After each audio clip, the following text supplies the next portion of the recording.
Chemist क्यों कहते हैं? क्योंकि जो लोग केमिस्ट्री की स्टडी करते हैं उनको केमिस्ट कहते हैं। जैसे कि आप अभी केमिस्ट्री की स्टडी कर रहे हैं तो आप भी केमिस्ट हैं, और मैं भी केमिस्ट्री की स्टडी करता हूं तो मैं भी केमिस्ट हूं।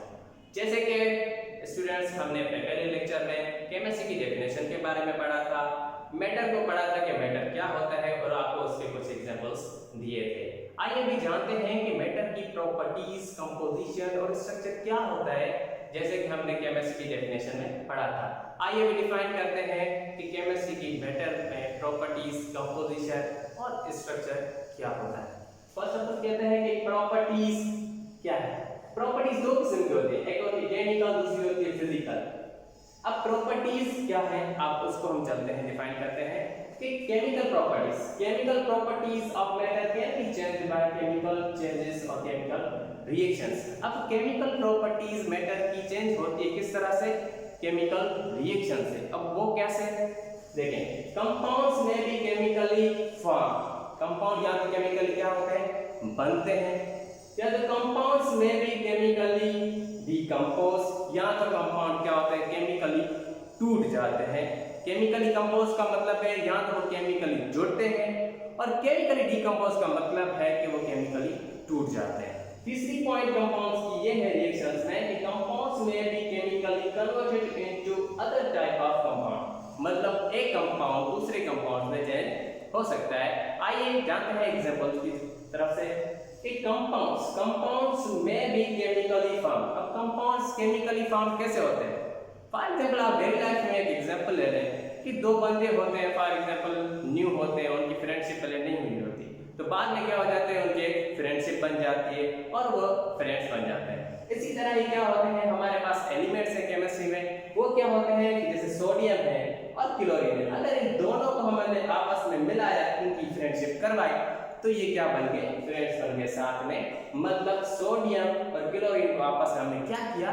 मिलाया, रिएक्ट करवाया केमिकली, तो वो क्या बन गए? साल्ट बन गया, जो कि हमारा प्रोडक्ट है। और याद रखिएगा एक चीज, केमिकल रिएक्शन में जो लेफ्ट साइड लिखे जाते हैं उनको रिएक्शंस कहते हैं, और जो राइट साइड लिखे जाते हैं उनको प्रोडक्ट्स कहते हैं। और ये हमारा जो अभी प्रोडक्ट बना है वो है साल्ट, जिसको हम अपने खाने में यूज करते हैं, जिसको नमक कहते हैं। ठीक है, अभी ये तो हो गए केमिकली कंपोज, मतलब केमिकली बनना।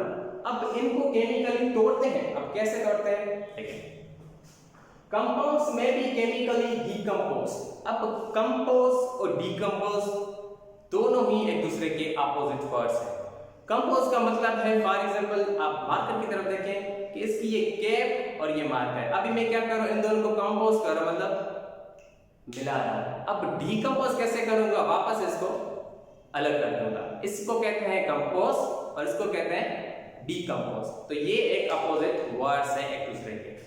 देखिए, फॉर एग्जांपल कंपाउंड्स में भी केमिकली डिकम्पोज। अब केमिकल डिकम्पोज कैसे? जैसे हम सोडियम क्लोराइड उठा रहे हैं, जिसको साल्ट कहते हैं। अब ये क्या है? हम इसको पहले तो मोल्टन स्टेट में कन्वर्ट करेंगे। याद रखिएगा, सॉलिड NaCl जो होता है, मतलब जो नमक होता है सॉलिड स्टेट में, उससे कभी भी इलेक्ट्रिसिटी पास नहीं होती।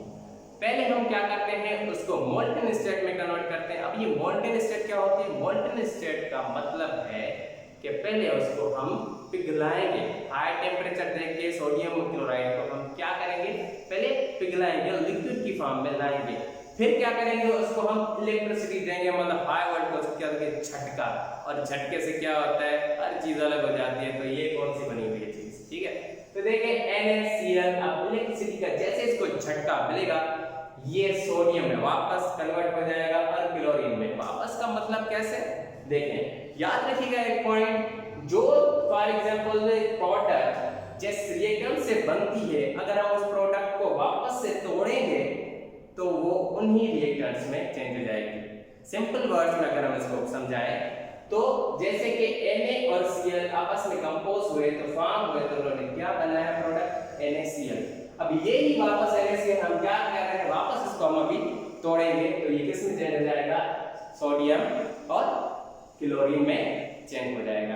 तो मतलब याद रखिएगा हमेशा कि जिन प्रोडक्ट जो भी हैं रिएक्टेंट्स जो मिलते हैं आपस में प्रोडक्ट बना रहे हैं, अगर उस प्रोडक्ट को वापस से आप तोड़ेंगे तो वापस वो रिएक्टेंट्स में सेम रिएक्टेंट्स में चेंज हो जाएंगे। जैसे कि हमने यहाँ पे एग्जांपल आपके सामने अभी देखा NaCl, जैसे कि साल्ट बन गया था, अभी वापस NaCl सोडियम क्लोराइड को जैसे हमने ब्रेक डाउन किया केमिकल इलेक्ट्रोलाइसिस के प्रोसेस से, तो ये क्या बन गया, सोडियम और क्लोरीन वापस चेंज।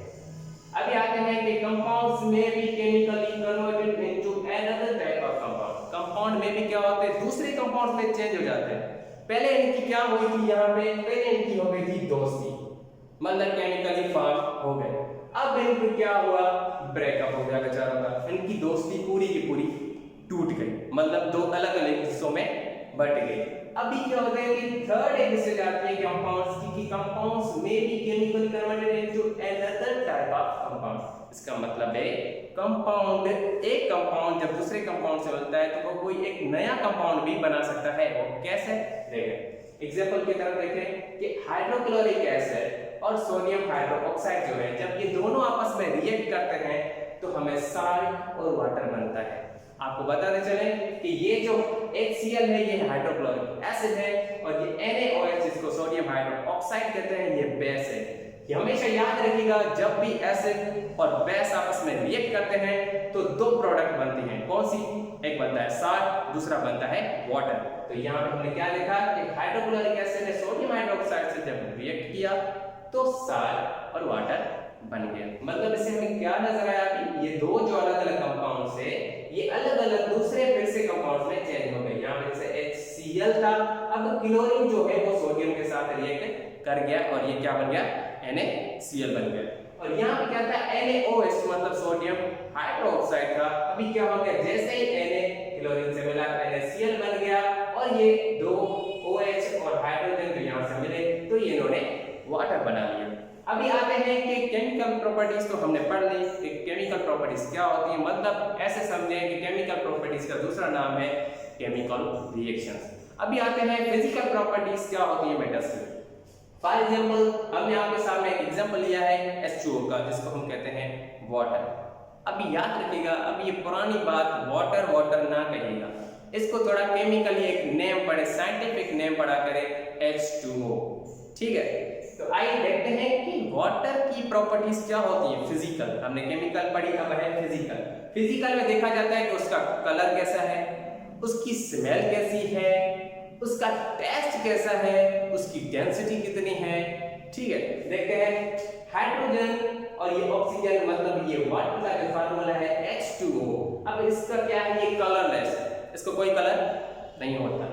प्योर वाटर को याद रखिएगा, कभी भी उसका कलर नहीं होता, ना ही उसका कभी टेस्ट होता है और ना ही कभी उसकी कोई स्मेल होती है। ओडोरलेस का मतलब है स्मेल नहीं होती। ओडोर को किसको कहते हैं, ओडोर कहते हैं स्मेल को, स्मेल का दूसरा नाम ओडोर भी आप कह सकते हैं।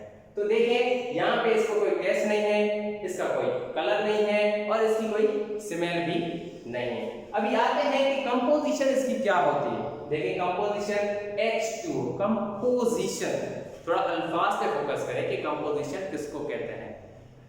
हमेशा याद रखें कि केमिस्ट्री में पहले वर्ड्स के ऊपर ध्यान दिया करें कि वो किस चीज की मीनिंग आपको बताना चाह रहा है। जैसे फॉर एग्जांपल मैंने आपको बताया था कि कंपोजिशन का मतलब है बनना और डीकंपोज का मतलब है टूटना। तो यहाँ पे बात आती है कंपोजिशन की। कंपोजिशन का मतलब है बनना। क्या बन रहा है, देखें H2O जो है वो 2 हाइड्रोजन एंड 1 ऑक्सीजन से बना हुआ है। मतलब जैसे हम क्या करते हैं, कोई चाय वगैरह बनाते हैं तो हम क्या लेते हैं, पहले चीनी लेते हैं, दूध लेते हैं, पानी लेते हैं और फिर हम कोई चीनी के स्पून उसमें डाल देते हैं, तो ये क्या बन जाती है, हमारी चाय बन जाती है। इसी तरह ही क्या किया इन्होंने अपने आप में कंपोजिशन की, मतलब कंपोज किया तो वो हमारे कोई प्रोडक्ट बन गए। इसी तरह ही H2O में 2 हाइड्रोजन आई और 1 ऑक्सीजन आया तो इन्होंने क्या बना दिया, वाटर बना दिया। तो ये हो गई इसकी कंपोजिशन। अब आते हैं स्ट्रक्चर के ऊपर कि स्ट्रक्चर क्या होता है।